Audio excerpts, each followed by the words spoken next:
Pengumuman penting mulai tahun 2023 bagi seluruh RT, RW, dan lurah. Bahkan masyarakat Indonesia pun harus tahu ya informasi ini.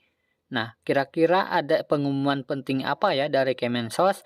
Kalian simak video ini sampai selesai dan jangan di-skip agar tidak gagal paham.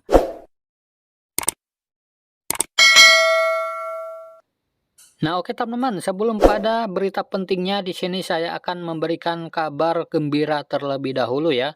Untuk para KPM PKH yang kemarin belum cair bantuan PKH-nya di kantor pos Indonesia secara tunai. Kalian simak ya informasi ini. Nah, oke teman-teman, kita langsung saja pada berita kabar gembira yang pertama. Perlu diketahui bahwa bantuan sosial PKH maupun BPNT ini resmi akan dilanjutkan ya di tahun 2023 mendatang. Nah, jadi untuk PKH dan BPNT itu di tahun 2023 akan tetap masih ada ya teman-teman. Nah, sedangkan untuk penerimanya itu sendiri akan selalu diverifikasi ya setiap bulannya oleh pihak pemerintah daerah lewat operator 6NG. Nah, jadi setiap bulan akan ada verifikasi ketidaklayakan ya teman-teman. Jadi tidak menjamin akan cair selamanya. Nah, bisa saja tahap pertama nanti bisa cair, tahap kedua belum tentu bisa cair ya. Karena datanya setiap bulan diupdate. Nah, dan untuk penyalurannya itu sendiri, baik PKH maupun BPNT di tahun 2023 nanti belum bisa dipastikan ya apakah akan lewat kantor pos atau lewat kartu ATM KKS Merah Putih. Nah, jadi nanti pada saat pencairannya kita tunggu saja ya informasi dari Kementerian Sosial Republik Indonesia. Apakah lewat kantor pos atau lewat kartu ATM KKS Merah Putih lagi. Nah, yang penting mau cair lewat KKS ataupun kantor pos, yang penting bantuannya itu bisa cair ya teman-teman. Nah, kemudian kabar gembira yang kedua adalah ada kabar baik dari pihak PT Pos Indonesia ya, bahwa bagi para KPM PKH maupun BPNT yang belum sempat mengambil bantuannya, diberi batas ya teman-teman sampai tanggal 30 Desember 2022. Jadi untuk para KPM PKH maupun BPNT yang sudah mendapatkan surat undangan pencairan BLT BBM dan BPNT serta PKH harap segera dicairkan ya teman-teman.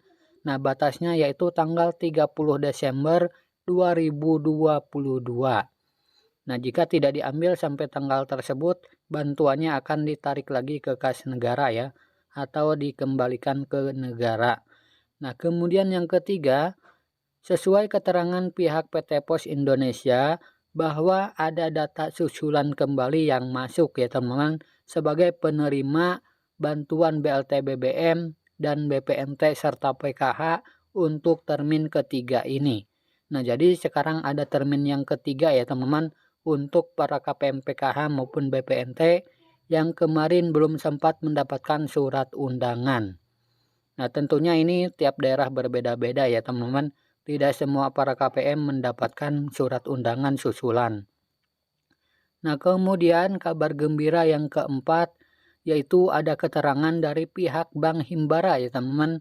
Juga terkait ini pencairan PKH tahap yang keempat. Nah, bahwa ternyata ada sebagian para KPM PKH yang masuk data bayar tidak lewat kantor pos ya teman-teman, tetapi lewat kartu ATM KKS Merah Putih. Nah, jadi ini untuk tahap keempat kemarin yang belum cair bantuan PKH-nya, ada sebagian KPM PKH yang dana pencairan PKH tahap keempatnya cair melalui kartu ATM KKS Merah Putih ya teman-teman. Baik itu dari Bank BRI, BNI, Mandiri, dan BTN, serta BSI. Nah, dan perlu diketahui ini tidak semua daerah ya teman-teman. Hanya ada beberapa daerah saja dan beberapa para KPM saja. Dan berikut adalah pengumuman pentingnya ya teman-teman untuk para RT, RW, dan lurah serta masyarakat di seluruh Indonesia.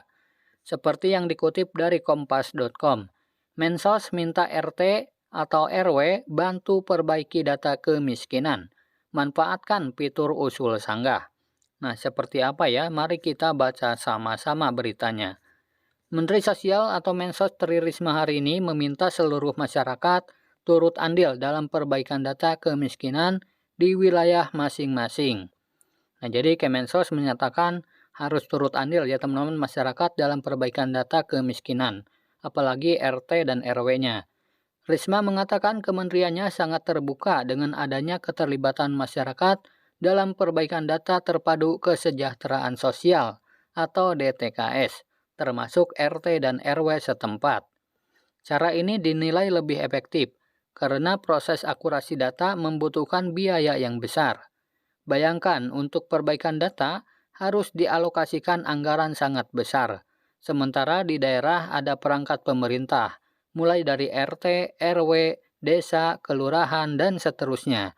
Menurut saya lebih baik kita gerakan energi dari bawah ini, kata Ibu Risma. Nah, jadi turut andil ya teman-teman kalian jika memang ada yang tidak tepat sasaran. Jadi kalian bisa laporkan di fitur sanggah ya di aplikasi Cek Bansos atau di Comment Center Kemensos 171. Risma mengungkapkan masyarakat bisa memanfaatkan fitur usul sanggah pada aplikasi Cek Bansos untuk memberikan informasi. Inovasi teknologi dalam perbaikan data ini untuk meningkatkan ketepatan sasaran dalam penyaluran bansos. Terobosan ini juga sebagai bentuk transparansi data.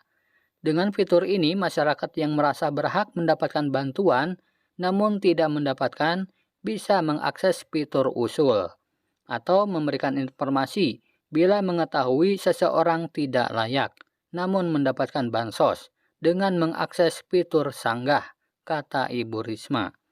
Nah, jadi di sini sudah jelas ya teman-teman. Jadi di aplikasi Cek Bansos ada fitur usul dan sanggah. Nah, untuk usul itu untuk masyarakat yang belum dapat bantuan, tetapi layak mendapatkan. Sementara untuk fitur sanggah, untuk masyarakat yang dapat bansos tapi tidak tepat sasaran. Nah, silakan kalian laporkan di fitur sanggah tersebut ya. Nah, menurut Ibu Risma, aktivasi dua fitur tersebut membuka akses lebih luas kepada masyarakat untuk ikut meminimalisir penyaluran yang salah sasaran.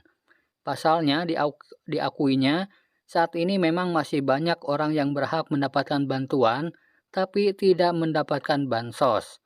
Di sisi lain ada pihak yang tidak berhak namun mendapatkan bantuan. Nah, Risma mengatakan fitur usul sanggah sejalan dengan ketentuan dalam Undang-Undang Nomor 13 Tahun 2011 tentang penanganan fakir miskin. Itu menyebut warga tidak mampu berhak mengusulkan diri untuk mendapatkan bantuan. Nah, jadi bisa mengusulkan diri ya di aplikasi Cek Bansos tersebut atau bisa datang langsung ke desanya masing-masing. Dua fitur tersebut juga sebagai implementasi dari ketentuan dalam undang-undang yang memberikan kesempatan untuk mendapatkan bantuan sosial sejauh memang memenuhi ketentuan, kata Ibu Risma. Selain itu, Kementerian Sosial mempercepat penanganan kemiskinan dengan berbagai program pemberdayaan. Nah, kini penerima bantuan di bawah 40 tahun akan menjadi sasaran program pemberdayaan.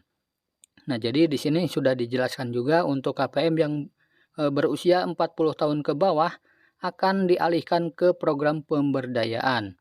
Untuk penerima manfaat di bawah 40 tahun akan dialihkan ke program pemberdayaan. Kenapa? Karena kita menganggap masih kuat dan mampu ya untuk bekerja, ujar Ibu Risma. Nah, jadi sudah jelas ya teman-teman. Silakan jika ada yang tidak tepat sasaran laporkan saja di aplikasi Cek Bansos bagian fitur sanggah. Tidak perlu mengkomentar di media sosial ya teman-teman karena percuma tidak ada yang merespon. Nah, maka dari itu jika ada yang tidak tepat sasaran sekali lagi silakan laporkan saja di fitur sanggah ya teman-teman di aplikasi Cek Bansos. Nah, semoga video ini bermanfaat. Sampai jumpa di video selanjutnya. Wassalamualaikum warahmatullahi wabarakatuh.